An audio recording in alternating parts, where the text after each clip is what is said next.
알았으니 이런 아픔을 겪어보셨습니까? 고린도후서 11장 24절 말씀을 제가 읽어드리겠습니다. 유대인들에게서 40에서 하나 감한매를 5번 맞았으며 25번 태장으로 맞고 1번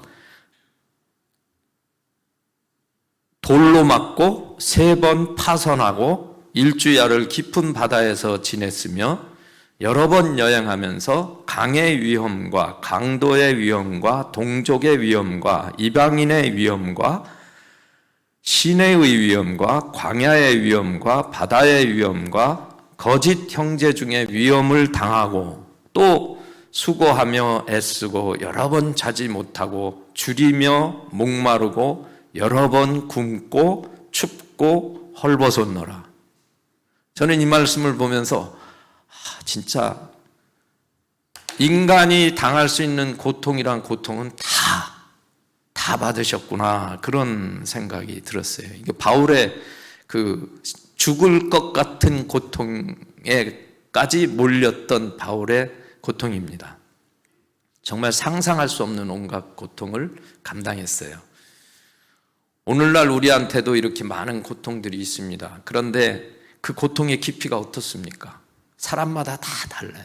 그런데 누구나 다 자기 고통이 가장 힘들다고 생각해요. 손톱 밑에 가시가 아프다고.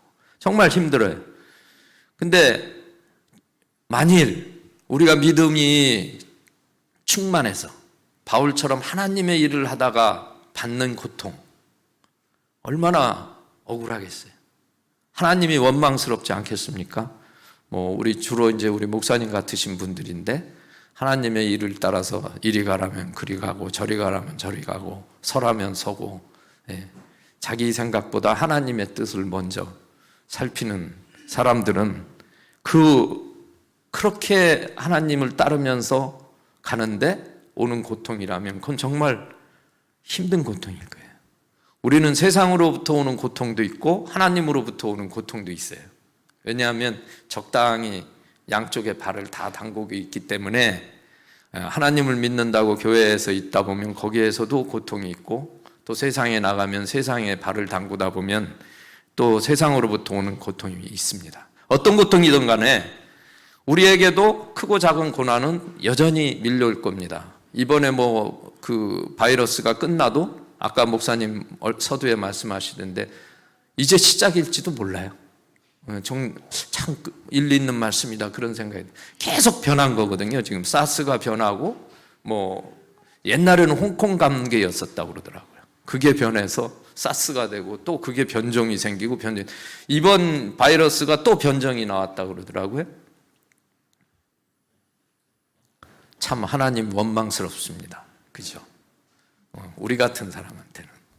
목회자님들은 아닐 수도 있지만 거기에 대한 답이 있습니다. 같이 보겠습니다. 9절 후반 말씀입니다. 이는 우리로 자기를 의지하지 말고 오직 죽은 자를 다시 살라신 하나님만 의지하게 하심이라. 바울에게 고통이 있었던 것은 바울이 볼 때에 자신의 고통이기도 했지만 하나님이 자기를 의지하도록 하게 하시려는 하나님의 뜻이 있었다는 것을 깨달은 겁니다. 바울이 죽음의 문턱까지 가서 오늘 말씀대로 죽은 자도 다시 살리시는 하나님, 죽은 자도 다시 살리시는 하나님, 그 하나님이기 때문에 다 필요 없다. 하나님만 의지해라. 하나님을 의지한다는 게 뭡니까? 믿음을 굳건히 하는 거예요. 하나님을 의지한다는 게 하나님께 모든 아픔을 아뢰고 하나님만 의지하는 거예요. 왜? 하나님이 우리 아버지시니까. 우리 그렇지 않습니까? 육신의 아버지한테도 우리가 힘들 때 얘기하듯이 하나님이 우리 아버지시기 때문에 우리가 하나님께 모든 아픔을 아뢰 수 있어요. 고난 앞에서 자기 하나님을 의지하지 않고 자기 생각이나 경험에 빠져 있는 것을 뭐라고 그러냐면 상승적 몰입이라고 그래요. 그러니까 사람이 노름이나 주식 같은 거 투자하는 사람이 나중에 보면 폭망하는 이유가 계속 손해를 보는데 자기 경험이나 생각에 의하면 언젠간 한번 벌 것 같아. 그래서 계속 불나방처럼 계속 더 큰 손해를 감수하고 빠져들다가 패가 망신하는 그런, 그걸 상승적 몰입이라고 그래요. 자기 생각에 사로잡혀서 계속 그 생각이 더 발전을 해서 자기 스스로 더 이제 뭐라 그럴까요? 담에 막힐 때까지 계속 더 자가 발전을 하는.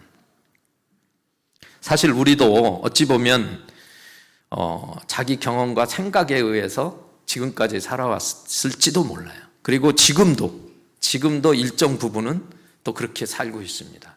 뭐 그것이 믿음의 척도이든 아니면 뭐 온전한 믿음이든 불완전한 믿음이든 우리가 내 생각에 사로잡혀서 항상 생각을 먼저 해요. 어떤 문제가 닥치면 먼저 이걸 어떻게 하지? 그러면서 우선 생각하는 거예요. 그러니까 거기에 이제 몰입하기 시작하면 계속 답이 없는 거고, 오늘 바울의 말씀처럼 거기에서 하나님 쪽으로 방향을 전환하고 하나님을 의지하기 시작하면 문제가 이렇게 죽을 것 같은 고난도 내가 극복한다는 거죠. 이게 세 번째 고린도 교회에 펴낸 바울의 편지잖아요. 사실은 바울 이때의 심정은 더 찢어지는 마음이었어요.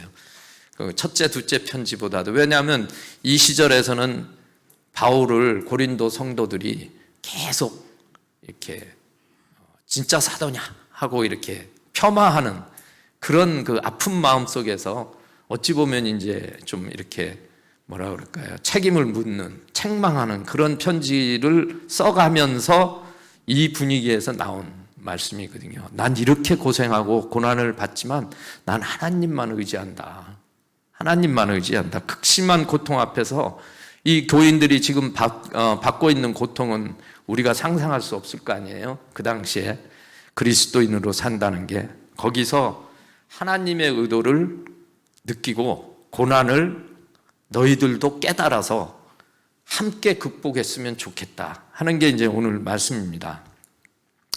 그 20세기 그 세계적인 테너 중에 엘리코 카루소 많이 들어보셨을 거예요. 카루소라는 테너가 있습니다. 지금은 죽었지만 그 아이가 어릴 때, 그 카루소라는 테너가 어릴 때 음악을 하고 싶어서 선생님을 찾아갔어요. 그랬더니 그 선생님이 뭐라고 그랬냐면, 너의 목소리는 덧문에, 안에 있는 문도 아니고 덧문에 바람이 흔들리는 소리 정도다.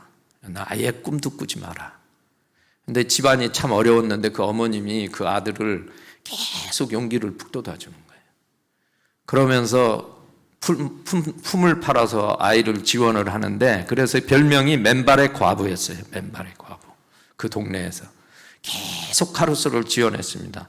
그때 그 어머님이 그 카루소에게 한 말이 뭐냐면, 어려서부터 수없이 들어왔다는 카루소의 고백이에요. 하나님은 하실 수 있다. 고로 너도 할 수 있다. 하나님은 새롭게 창조하신다.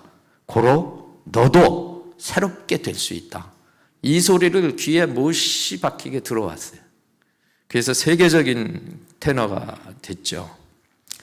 죽은 자를 다시 살리시는 하나님은 옛사람을 새롭게 창조하시는 분임을 믿으시기 바랍니다. 우리 자신을 의지하지 말고 한 번, 인생에 한 번쯤은 하나님을 의지하며 한번 살아봅시다. 이렇게 어려운 때, 이때 한번 믿어보라는 신호로 알고 정말 하나님 붙들고 한번 삶의 무게를 감당하고 이겨내는 저와 여러분이 됐으면 참 좋겠습니다. 진정으로 하나님을 의지한다는 것은 믿음입니다. 의지한다 그래서 알겠습니다, 그것까지는 이해가 되는데, 의지하는 게 뭐 기대는 겁니까? 뭡니까? 믿는 거예요. 믿는 사람한테는 믿음의 열매가 있어요. 그렇죠? 믿음의 열매는 두려움이겠습니까? 믿음의 열매가 염려겠습니까? 믿음의 열매는 기쁨과 평안이에요. 우리 환경은 변하지 않고 힘들고 어렵고 정말 보도 못한 병이 창궐하고 있지만, 우리는, 적어도 믿는 성도인 우리는 그 가운데 기도하며 하나님의 그 음성을 들으며 기쁨과 평안을, 이것도 하나님께서는 얼마든지 이끌어 가시고 또 살리실 수 있고 때가 지나면, 하나님의 때가 되면 주는 메시지가 있을 거다 참고 견딜 때 우리에게 평안이 와야 되거든요. 근데 우리가 믿는다고 하면서도 또 한편으로는 기도하면 또 두렵고 염려가 앞서고, 그렇다면 우리 정말 더 하나님을 더 바라보고 더 말씀을 사모하면서 기도해야 될 거라고 믿습니다. 죽은 자를 다시 살리시는 하나님만 믿고 의지하라. 이 말씀 꼭 붙들고 살아가는 저와 여러분이 됐으면 좋겠습니다. 이어서 10절 말씀입니다. 함께 보겠습니다. 그가 이같이 큰 사망에서 우리를 건지셨고 또 건지실 것이며 이후에도 건지시기를 바라는. 좀 애매했어요. 저 솔직히 이 말씀을 준비하면서. 바울은 자신의 고통이 큰 사망의 상태였다고 그랬어요. 그냥 사망도 아니고 큰 사망. 그러니까 어찌 보면 육체적인 지금 고통도 있지만 바울은 이미 큰 사망을 경험해 보신 것 같아요. 영적으로 주님을 만나기 전에는 이미 영적으로 큰 사망의 상태에 자기가 있었다는 걸 깨달은 것 같아요. 뭐냐면 그때는 여호와 하나님을 위한다고 하면서 그리스도인들을 쫓아다니면서 핍박했던 바울이거든요. 그러니까 하나님하고의 관계가 끊어지니까 바울은 그 관계를 큰 사망의 상태였다고 말하는 거 아닐까. 하나님과의 관계가 끊어진 상태, 그 상태에서 하나님을 위한다고 열심을 내고 당대의 실력자라고 하면서 그리스도인을 핍박하러 다닌 거거든요. 그러니까 바울이 후에 사도가 되고 주님의 음성을 듣고 나니까 그게 큰 사망의 상태였었다는 거죠. 아담이 선악과를 먹었잖아요. 육체는 죽지 않았어요. 그렇죠? 육체는 죽지 않았어요. 근데 에덴에서 쫓겨났어요. 하나님의 관계가 끊어진 거예요. 그게 큰 사망의 상태 아닐까, 그런 생각이 듭니다. 바울은 주님을 만나 큰 사망에서 건짐을 받고 구원을 받았고 주의 사도로 새롭게 창조되었기 때문에 구원의 확신을 가지고 주님은 나를 고통에서 구하실 것이다. 그래 보면 우리도 죄인의 길에서 주님을 믿음으로 큰 사망에서 건짐을 받은, 구원받은 성도들이라고 할 수 있어요. 그렇다면 그 사망에서 건짐을 받은 우리도 바울처럼 구원의 확신으로 오늘의 어려움을 넉넉히 이길 수 있다고, 또 앞으로 닥칠 더 큰 어려움도 얼마든지 이겨낼 수 있다고 확신합니다. 사도행전 26절 15절 말씀입니다. 함께 보겠습니다. 시작. 내가 대답하되 주님 누구시니까? 주께서 이르시되 나는 내가 박해하는 예수라. 저는 이 말씀 보면서 한편으로 위로가 됐어요. 바울이 정말 그리스도인을 쫓아서 가던 도상에서 예수님이 눈을 멀게 하시고 그 눈을, 그때 음성을 들려주신 말씀이 이 말씀이거든요. 나는 내가 박해하는 예수다. 바울에게는 주님이 찾아오셔서 이 말씀을 하셨고 새롭게 만드시기 위해서 그 눈을, 잘못 보는 그 눈을 멀게 하시고 바울에게 음성을 들려주시면서 새롭게 변화시키셨지만 성도인 우리들, 그리스도, 그 당시에 핍박받는 그리스도인들에게는 이 말씀이 참 위로가 되는 것 같아요. 왜? 그리스도인을 핍박했는데 주님께서는 내가 핍박을 당했다고 말씀하시고 계십니다. 우리도 내 고집 부리고 막 내 야망대로 내 생각대로 막 하면 주님이 마음이 아프실 거예요. 어찌 보면 우리가 주님의 마음을 아프게 하는 사람일 수가 있습니다. 그렇지 않습니까?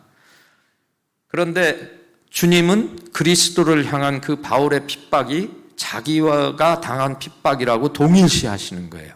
얼마나 위로가 되는 말씀인지 몰라요. 우리는 결코 혼자가 아닙니다. 주님은 우리에게 고통에 대한 어떤 답을 주시는 분이 아니라 고통 가운데 있을 때 저희와 함께 고통받으시는 분이라는 것을 꼭 기억하시고 위로를 받으시기 바랍니다. 우리가 우리 힘으로 아무리 고난을 물리쳐 보려고 용을 써도 얽힌 실타래처럼 풀어낼 수가 없을 거예요. 또 계속 더 엉키고 더 미궁으로 빠져들 겁니다. 열쇠는 내가 아니고 하나님이 갖고 계신다. 확신하시기 바랍니다. 그분을 신뢰하며 참고 견디면 하나님께서 풀어주실 것이라고 믿습니다. 본문 11절입니다. 함께 읽겠습니다. 너희도 우리를 위하여 간구함으로 도우라. 이는 우리가 많은 사람의 기도로 얻은 은사로 말미암아 많은 사람이 우리를 위하여 감사하게 하려 함이라. 유진 피터슨은 마귀는 우리를 유혹할 때 하나님의 명령보다 개인의 경험에 의해서 결정하도록 유혹한다고 그렇게 말을 하고 있습니다. 우리에게 고난이 닥쳐올 때 어떻게 해야 되지? 왜 이런 일이 나한테 일어나지? 고민하면 할수록 내 경험에 빠져들어서 서두에 말씀드린 것처럼 상승적 몰입에 빠져서 문제를 해결하려고 하면서 점점 더 빠져들어가요. 이 마귀의 유혹입니다. 마귀의 유혹을 맞선다는 것은 혼자 힘으로는 불가능해요. 저는 제 생각은 그래요. 신심이 아주 좋으신 분은 견딜 수 있을지 몰라도 저는 수없이 유혹에 쓰러져 봤거든요. 세상이 치는 고난은 나눌수록 배가 된다고 그래요. 그죠? 좋은 친구한테 나 지금 이런 고민이 있어 하고 나누면 그 고민이 덜어지는 게 아니고 괜히 그 친구까지 고민이 더 생기는 거예요. 이게 세상의 방식입니다. 고민은 나눌수록 배가 돼요. 근데 저는 이 말씀을 보면서 하나님을 의지하는 성도들한테는 주님이 계셔요. 아뢰일 수 있고 그리고 함께하는 성도들이 있어요. 그래서 우리가 기도 제목도 내놓고 체면 자존심 다 버리고 함께 기도해달라고 할 수 있는 것처럼 주님이 주인 되신 교회 안에서 우리는 위로를 받고 평안을 누리며 고난 중에도 감사할 수 있는 거죠. 그래서 오늘 이렇게 우리 모여서 기도하는 거 아니겠습니까? 오늘 바울도 죽을 것 같은 고난 앞에서 고린도 교회 성도들이 기도로 함께하여 주기를 간절히 원하는 거예요. 우리도 함께 기도할 때 하나님께서 우리에게 더 많은 힘을 주실 거라고 믿습니다. 이미 일어난 일에 대해서 고민할 필요 없습니다.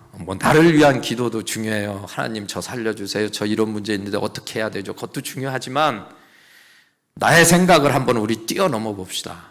중보 기도는 그런 거라고 생각해요. 항상 내 기도만 하다가 남의 기도를 할 줄 아는 나의 생각을 뛰어넘는 나의 생각을 깨고 나와서 하나님의 뜻을 구하면서 서로를 위해서 간절히 중보하는 기도야말로 하나님을 초대하는 힘 있는 초대장이고 그분의 힘으로 고난을 물리칠 수 있는 그런 축복, 은혜라고 생각을 합니다. 다만 조심해야 될 것은 언젠가도 나눴지만 남의 고난에 대해서 그 의미를 해석하려고 할 필요는 없어요. 하나님께서 허락하신 거기 때문에 입법자와 재판관은 오직 한 분이시니 능히 구원하시기도 하시며 멸하시기도 하시느니라. 너는 누구이기에 이웃을 판단하느냐. 야고보서 4장 12절 말씀입니다. 나의 고난뿐만 아니라 이웃의 고난에 대해서 섣불리 판단하는 건 정말 금물이에요. 내가 기도 제목을 내놨는데 저 이 장로가 왜 저런 어려움에 빠졌지? 그래 요즘 하는 거 다니더니 아무래도 기도가 약해졌나 봐. 절대 금물입니다. 재판관은 한 분이십니다. 하나님을 의지하지 않고 고난에 대해서 판단하려고 하는 것은 사탄의 유혹에 넘어가는 것이라고 생각합니다. 오병이어 기적이 있었을 때 빌립은 이 사람들을 먹이려면 200데나리온은 필요하다 그렇게 얘기를 했어요. 이건 사람의 판단이잖아요. 우리의 판단이에요. 당연한 얘기예요. 정말 진리예요. 근데 참 멍청한 안드레는 여기 보리떡 5개와 물고기 2마리가 있습니다. 그것이 기적을 일으킬 것이라고 생각하고 내놓은 게 아니잖아요. 말씀에 순종해서 드렸어요.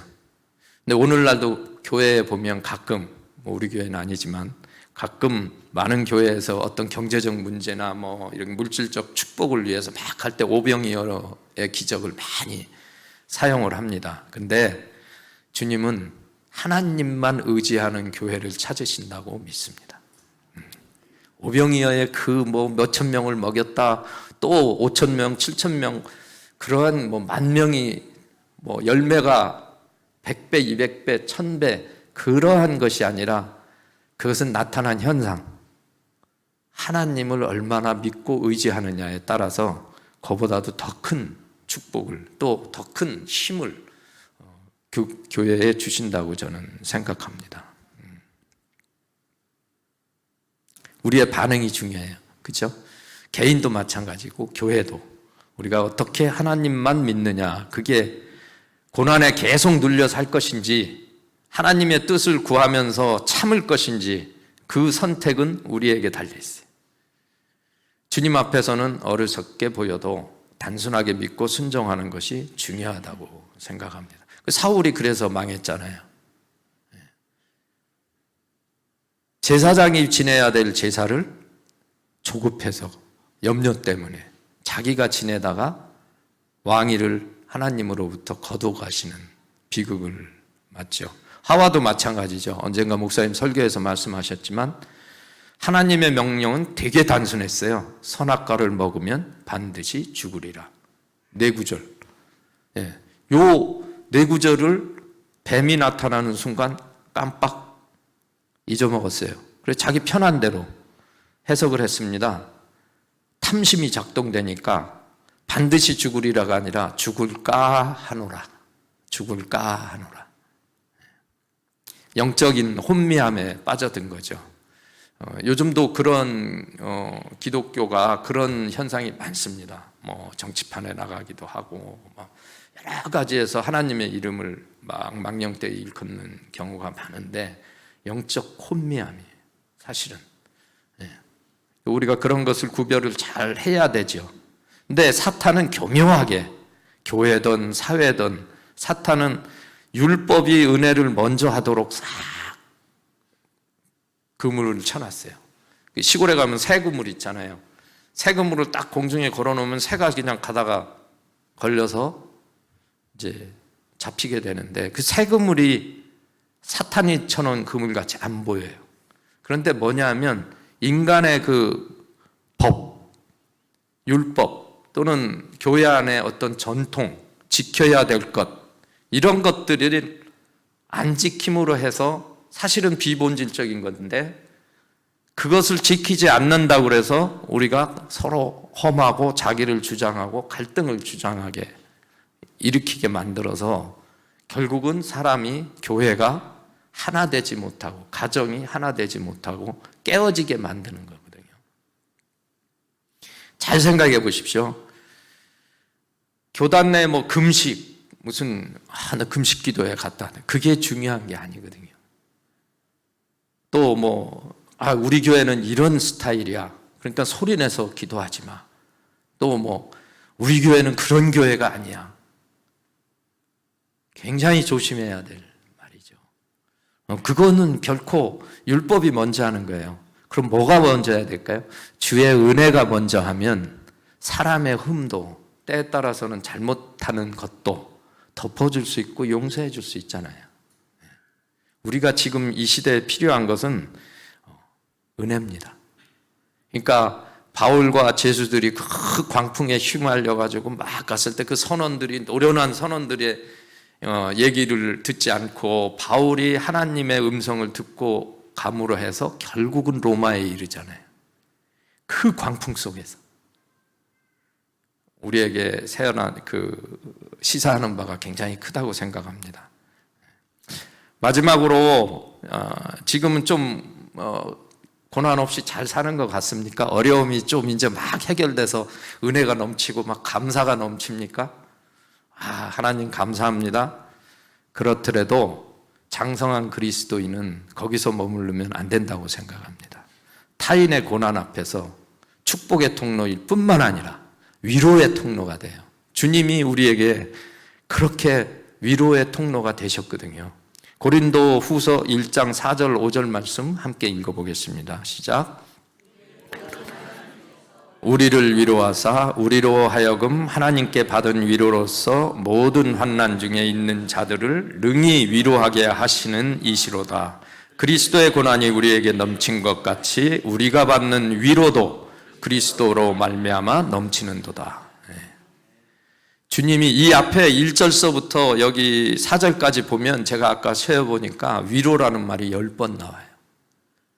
첫 문장 고린도 후서를 쓰시면서 첫 인사말부터 이 4절까지 위로라는 말이 10번 나와요.